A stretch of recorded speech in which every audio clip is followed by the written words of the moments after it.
Ya entah ada yang dibilang ada yang di India, Siti Hawanya, ada yang Nabi Adamnya dari Afrika segala macam. Nanti ketemunya di Jabal Rahmah. Coba jauhnya kayak apa tuh? Jabal apa di mana Jabal Rahmah? Ada yang tahu nggak? Jabal Rahmah. Itu kayu gede kamu punya. Jabal Rahmah itu di Arab Saudi. Wiridnya Nabi Adam apa coba? Doanya, teman-teman mungkin hafal. Rabbana zolamna anfusana wa illam taghfir lana wa tarhamna lanakunanna minal khasirin. Coba, Nabi Adam dosanya satu nih, ditendang dari surga, berdoanya kayak gimana? Rabbana zolamna anfusana, wahai Tuhan kami telah menzalimi diri kami sendiri.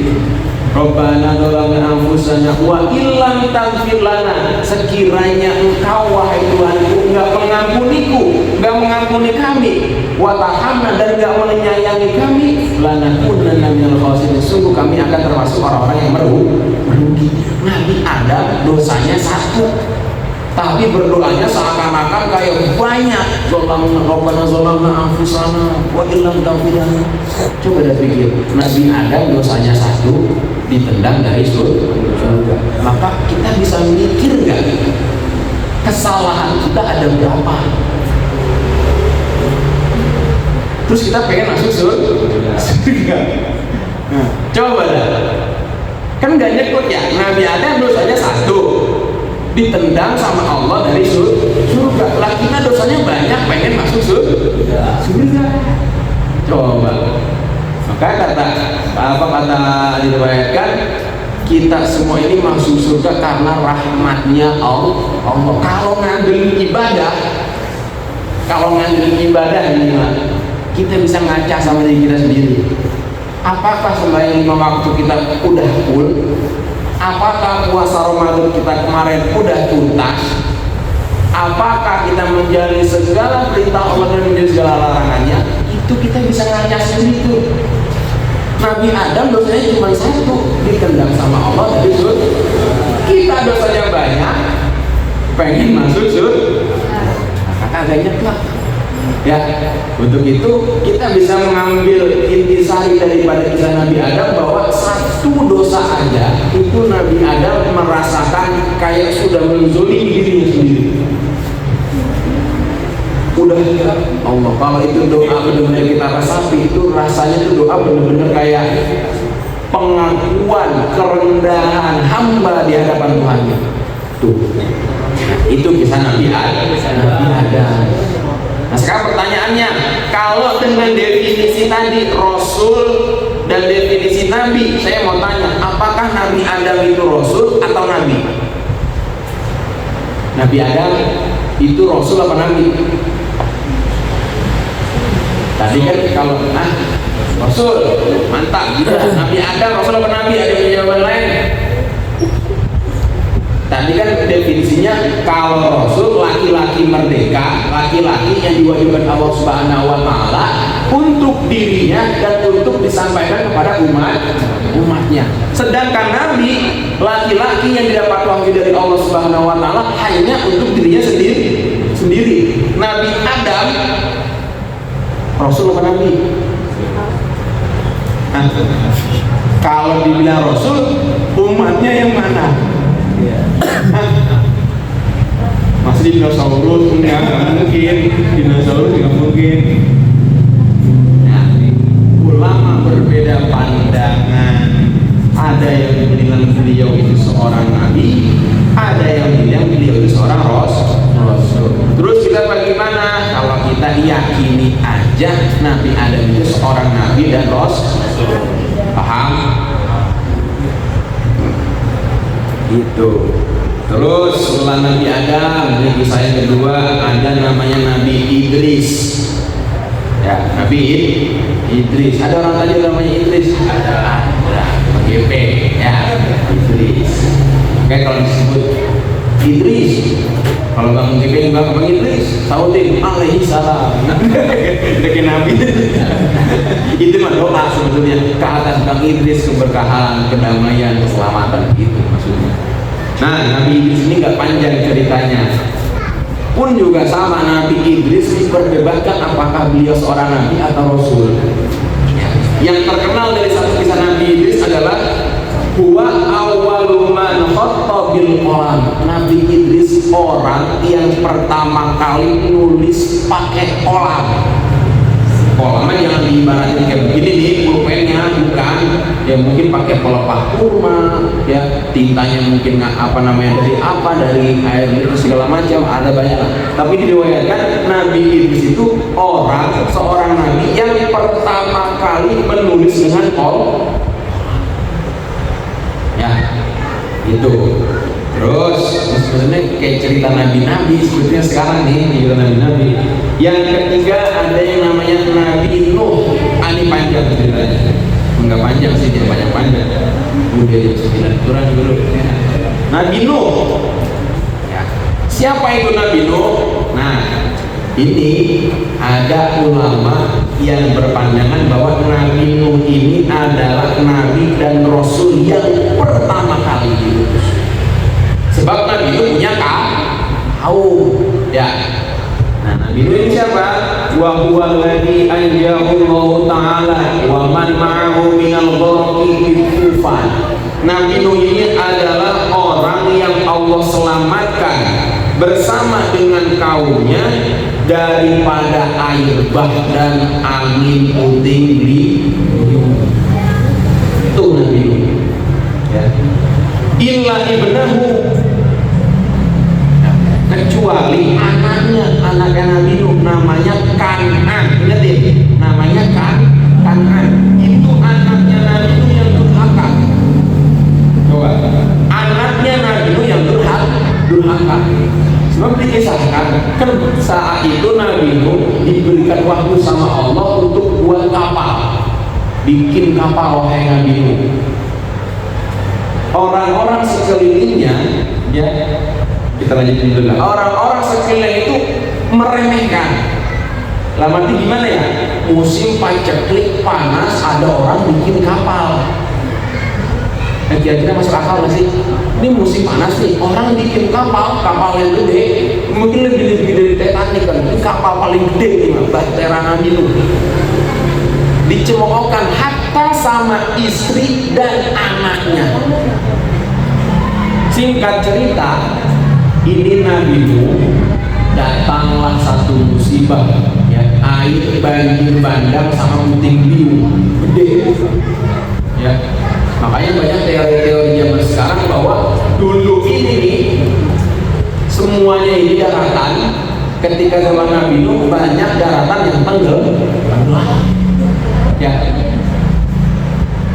Apa kata anak? Apa pas lagi Nabi Nuh ngajak anak-anak dan istrinya, wahai anakku, sini masuk, ikut ke dalam, ikut masuk ke kapal. Kata anaknya apa? Qala sa'awi ila yausimuni minal ma'. Wahai bapakku, saya nggak mau naik ke sampan itu, saya nggak mau naik ke kapal itu, saya mau naik cari gunung yang tinggi yang bisa ngalangin saya dari air banjir. Qala sa'awi ila jabal yasimuni minal ma'. Cari gunung yang tinggi. Emang logikanya begitu ya? Ada banjir tinggi, kita naik ke tempat yang lebih tinggi. Komplek banjir, mobil orang komplek taruh di atas, kan begitu ya? Nah, kan anaknya Nabi Nuh, kamu nyari tempat yang paling tinggi. Apa kata Nabi Nuh? Gak bakal bisa menyelamatkan kamu, gak bakal bisa menyelamatkan kamu, itu gunung dari azabnya Allah. Makanya kata Nabi Nuh ngomong sama Allah, wahai Allah, innahu min ahli, ini anakku wahai Allah.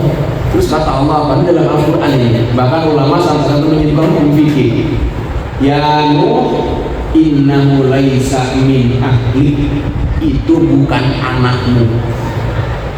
Coba, padahal anak darah dagingnya ya, tapi karena berbeda secara keyakinan itu bisa memutuskan tali saudara, ikatan darah secara agama. Saya ingetin lagi, secara agama, bukan secara biologi, secara agama, gitu. Ya. Makanya Rasulullah SAW itu diingatkan oleh Allah Subhanahu Wa Taala, wahai Muhammad, innaka la tahdi man ahbabta walakinnallaha yahdi man yasha. Wahai Muhammad, ini Nabi Muhammad aja nih, kamu gak bisa memberikan hidayah untuk orang yang kamu cintai. Jadi hidayah, kasih tahu orang dengan kebaikan itu kita nggak bisa pilih-pilih. Yang kita bisa lakuin cuma sekedar menyampaikan. Dan ngaji dan ayo, nah tuh. Misalkan Bang Aceh ngajakin, Bang Aceh ngaji misalkan nih, ke siapa nih? Ke Pak Uji, ngaji Ji, agak. Kalau Bang Aceh memaksain hidayah punya dia, lu ngaji kan? Kalau nggak ngaji nih, kagak boleh main warung lagi. Misalkan gitu tuh, misalkan. Tapi emang tugas kita, jangan kita tugas Rasul aja hanya sekedar menyampaikan. Bahkan di ayat-ayatnya pamannya Rasul yang bernama Abu Thalib itu meninggal bukan di atas agama Islam. Tuh, ya Nabi Nuh.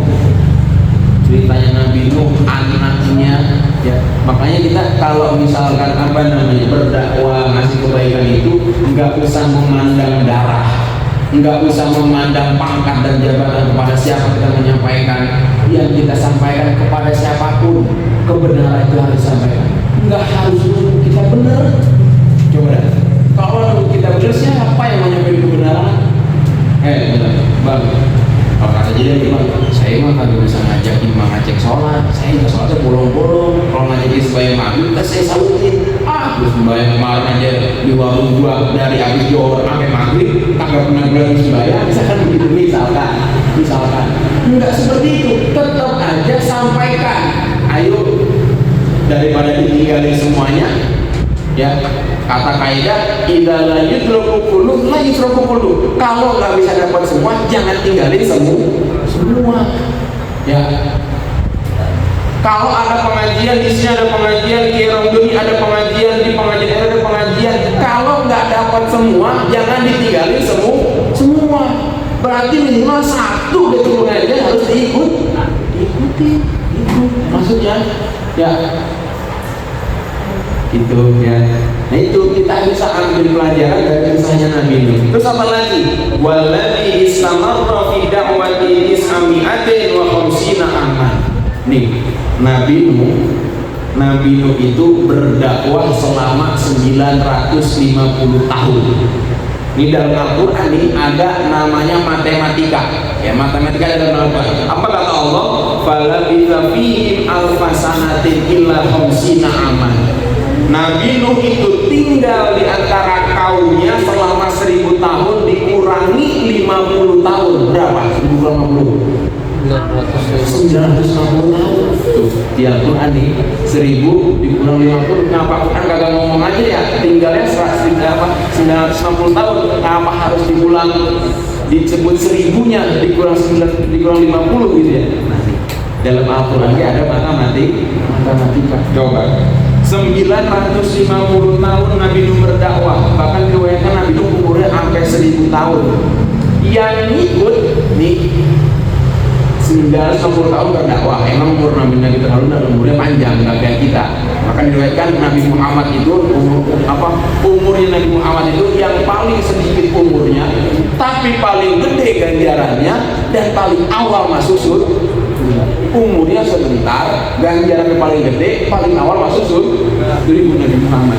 Ini Nabi Nuh 950 tahun berdakwah. Yang jadi pengikutnya Nabi Nuh di kalangan manusia enggak lebih dari 80 orang. Itu setahun kagak nyampe 1 orang aja itu buat didakwahi. Coba 950 tahun yang itu cuma 80. Mikir dah.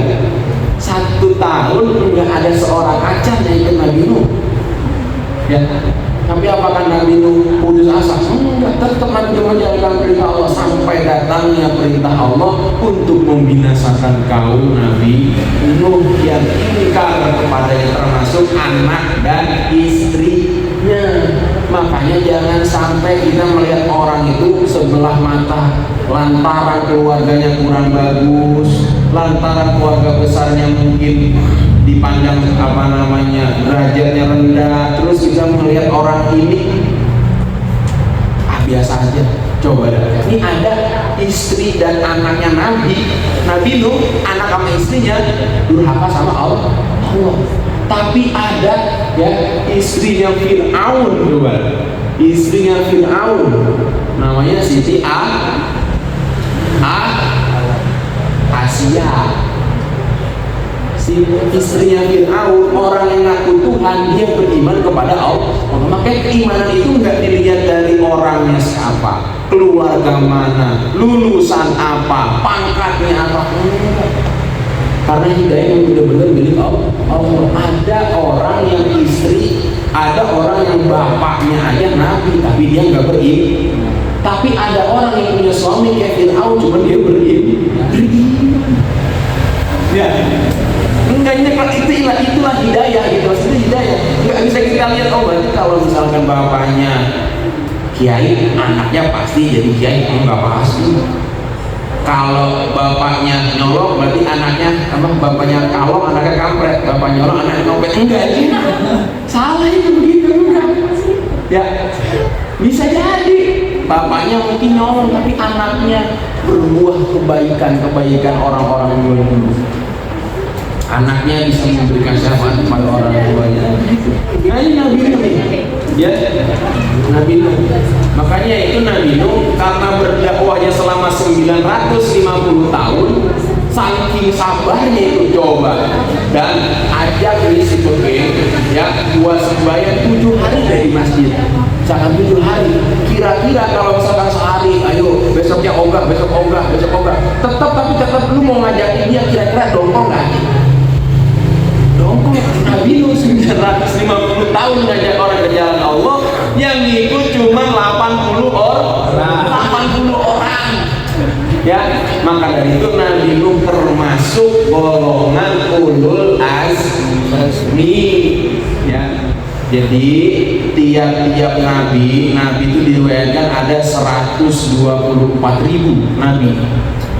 Ya, Rasul ada 313, ada yang bilang 314, ada yang bilang 315.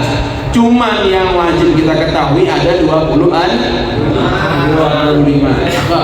Ada 25. Berarti dari 124.000 dari 313 nabi dan rasul yang punya fadilah afdoliyah keutamaan ada 25. Dari 25 ini ada yang paling mulia, yaitu ada 5 namanya ulul azmi, disingkat nimim. Apa?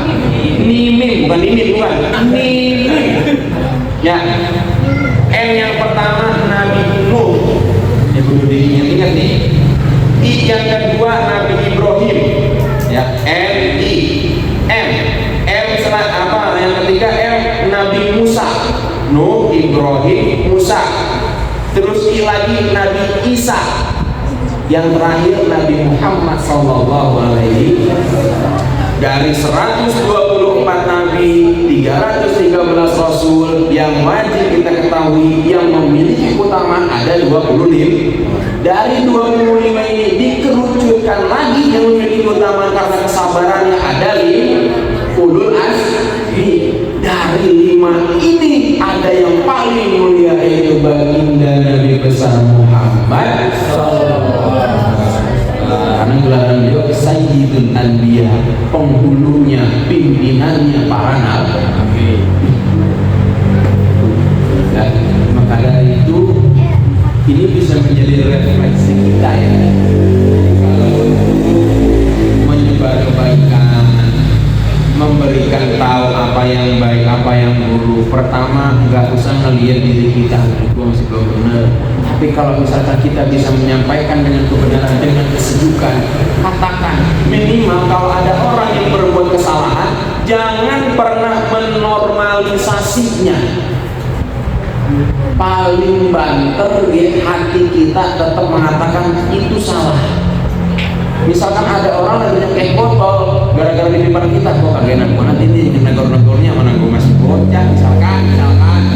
Minimal dalam hati jangan menormalisasi itu. Ini mah orang apa deh kalau dia? Jangan. Itu bahaya itu. Dalam hati kita ini nggak bener. Moga-moga ini orang dikasih hidayah. Misalkan ada orang yang nyolong, misalkan gara-gara dia teman kita, sahabat kita, kalau kita nggak berani buat ngomong ke dia, karena kita mungkin kalah kuat, karena kita mungkin kalah pangkat, minimal dalam hati jangan menormalisasi keburukan dalam hati, ya tuh, ya. Terus yang kedua, selalu kita istiqomah dalam menyampaikan kebaikan. Ini sekadar amar ma'ruf loh, baru menyuruh kepada kebaikan, baru menyuruh kebaikan doang, belum nahi munkar lebih berat lagi. Coba Patan bisa ngomong sama Hasbi, "Bi, sholat yuk," itu namanya amar ma'ruf, nyuruh kebaikan, berita sama kebaikan. Tapi kalau misalkan nih, misal banget nih, siapa contohnya lagi, ada tadi jajan juga.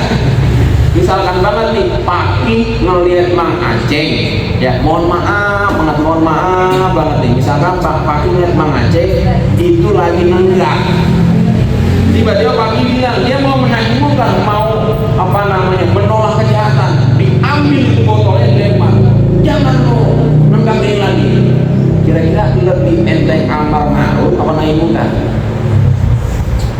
Lebih enteng ngajak orang kebaikan atau lebih enteng mencegah orang buat jahat?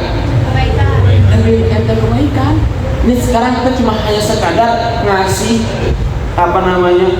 berbuat amar ma'ruf, berbuat amar ma'ruf, memerintahkan atau mengajak orang untuk kebaikan.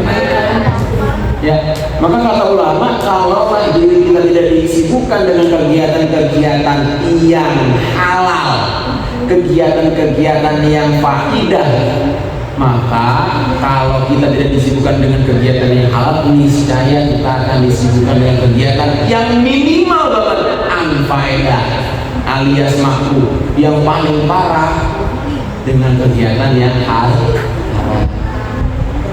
Nikmatin, makanya kalau lagi main Mobile Legends nikmatin. Saya sama tekek main Mobile Legends main. Ya, gimana anak gua boleh nggak? Boleh. Ya, main itu perkara yang boleh. Emang hidup mah nggak harus kaku menyembah Allah, beribadah segala macam. Allah tuh adil. Nikmatilah perkara-perkara yang boleh. Main game boleh nggak? Boleh.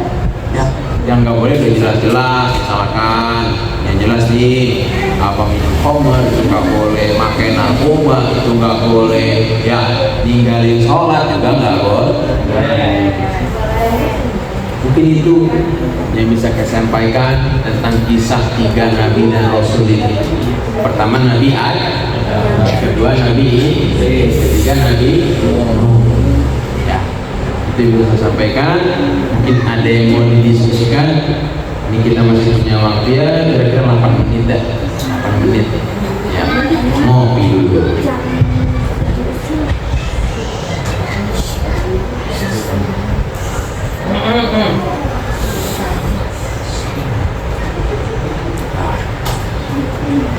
Ada?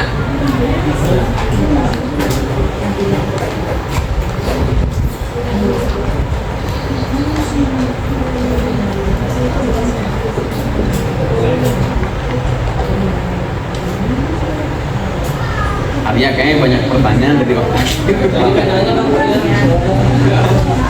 Apaan sih? Oh, enggak. Ayo. You kan lagi berunding ya, kan ada yang tanyain apa gimana kan?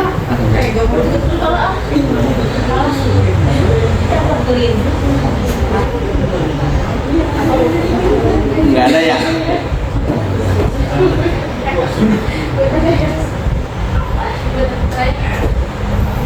Ada kan? Apaan nanti?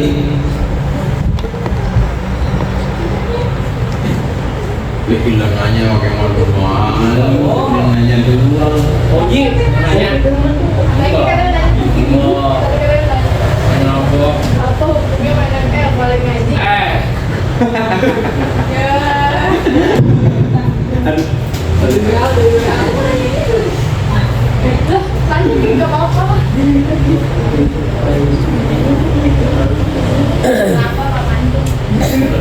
Kenapa?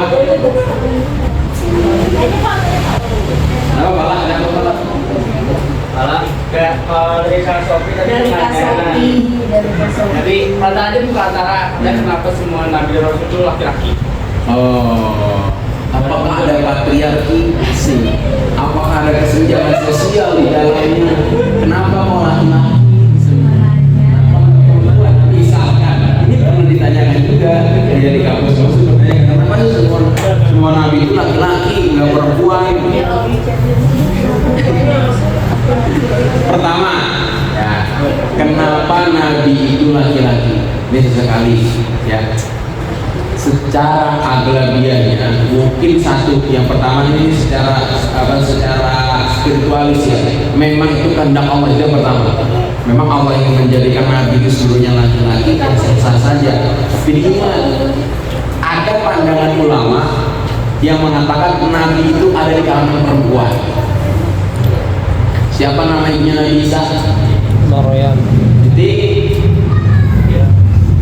ibunya Nabi Isa Siti Marconi mana kita baca? Bukan Siti siapa?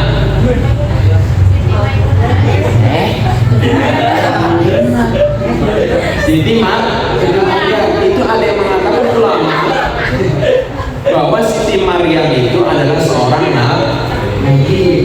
Istrinya Fir'aun itu juga mengatakan dia seorang nabi. Ya. Siapa lagi? Nabi dia memang nabi. Laki-laki. Tapi itu hanya pandangan sebagian ulama. Yang nggak ada nabi dari perempuan. Alasannya kenapa? Ya, sependek pengetahuan saya, kalau dilihat dari secara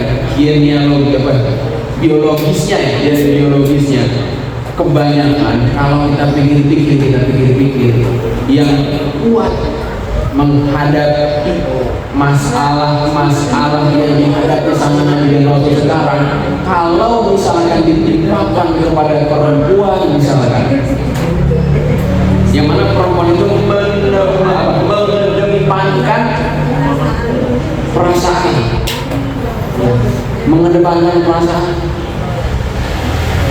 dan memang dari segi apa lagi ya, saya sebenarnya rada-rada hati-hati untuk menyampaikan ini karena saya hanya meyakini bahwa laki-laki dan perempuan itu dasarnya sama, yang beda cuma satu, secara biologis itu doang ya.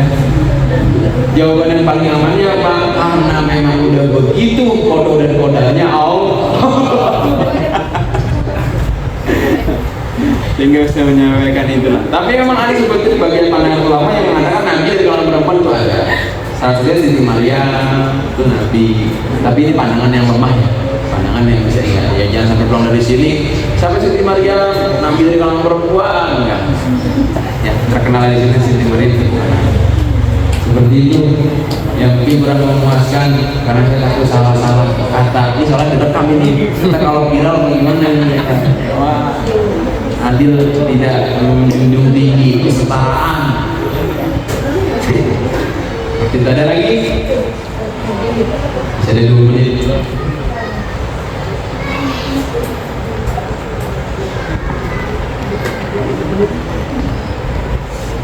Udah ya.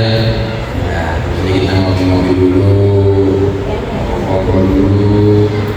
Mari kita akhiri dengan pembacaan doa.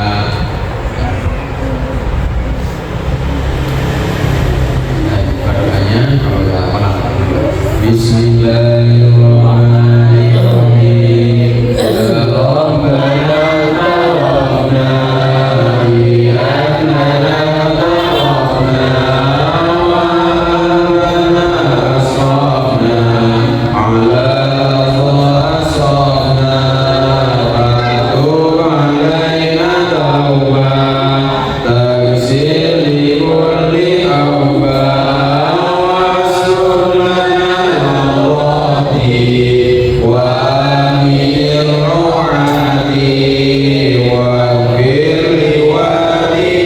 Rabbana taqabbal wa mauludina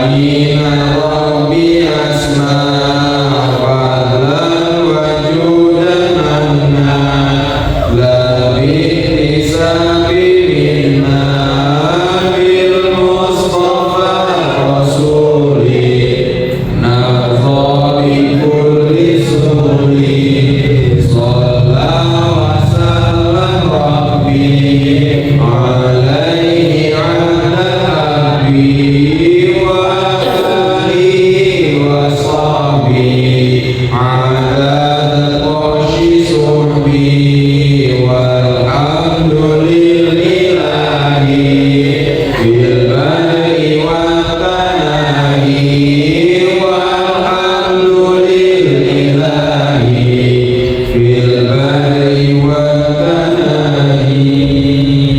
Kita akhiri dengan tasbih Allahul majlis. Subhanallahumma wa bihamdika asyhadu an la ilaha illa anta astaghfiruka